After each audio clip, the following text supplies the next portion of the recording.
In this article, Andy Le Grice outlines the challenges that UK colleges currently face in securing their institutions against cyber attack, and the potential steps they can take to effectively improve their security posture within the tight constraints of the further education sector. It's no wonder that cyber security is front of mind for much of the education sector. According to the government's recently published Cyber Security Breaches Survey 2023, more than 4 in 5 UK colleges have identified breaches or attacks within the last 12 months, with roughly a third reporting such incidents occurring on a weekly basis. This is clearly an unsustainable situation, and one that's partially due to the low security posture that colleges have traditionally held. However, as resources and personnel continue to be stretched at many institutions, it's not a problem with an immediately obvious solution. Strengthening cybersecurity in further education. As a technology consultancy specializing in the public sector, we at ITGL are very aware of the tight budget constraints that colleges face, and how the continuing global deficit in cyber professionals has resulted in a skills gap across the industry. To help bolster the security posture of the further education sector, we're holding a free digital event on the 18th of May 2023, highlighting the most common and urgent vulnerabilities present in institutions' defenses, as well as demonstrating best practices and proactive steps that colleges can take to better secure their networks and infrastructure, ensuring that their limited resources are managed to receive the best possible return on investment.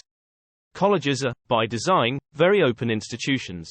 On any given day, they will be providing network access to hundreds, or thousands, of students, faculty, guests, and staff. This ease of access is vital for the day-to-day operation of the college, but left unmanaged it can also leave them open to the possibility of attacks that originate from inside their networks. Network access controls can be implemented across an institution's networks to directly combat this. Users and devices can be authenticated and authorized before they are granted access to the network at any level, ensuring that only trusted users can access more sensitive resources. At the same time, users without the same level of authorization, such as students and guests, can be filtered onto a more public-facing network designed for such devices.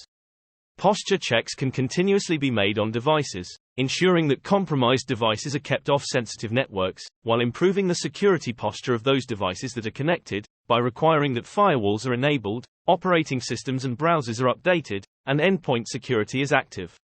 The threat of phishing in further education. While colleges often aren't seen as high-value targets for complex or sophisticated cyber attacks, the frequency with which they experience an attempted breach or attack shows that a sufficiently low security posture can be reason enough for outside threats to act. Phishing is so prevalent in modern life that its presence in further education is no surprise. In the previously referenced Cyber Security Breaches Survey, 91% of colleges that had identified breaches or attacks reported that phishing was among the methods used. The positive side of this news is that, because the vast majority of phishing occurs via email, some basic steps can make a substantial difference in this regard. By utilizing best practices when setting up an institution's email services, such as implementing the DMARC email standard, and the application of threat intelligence and content analysis, the volume of malware and phishing emails that make it to a user's inbox can be cut drastically. When combined with consistent, clear end-user training and good cyber awareness, the effectiveness of phishing as an attack vector is diminished further. Of course, we recognize that all of this is of limited use to colleges without the organizational bandwidth to implement these measures. Very few colleges have the capacity to offer dedicated cyber security roles, and the global shortage of experienced cyber professionals means that they would struggle to fill such roles if they did exist.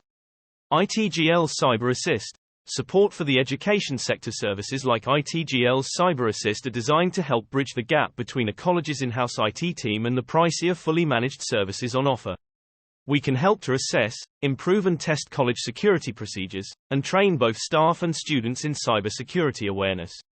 We encourage anyone interested in hearing more to join us digitally on the 18th of May. You can book your tickets for the webinar at our event page.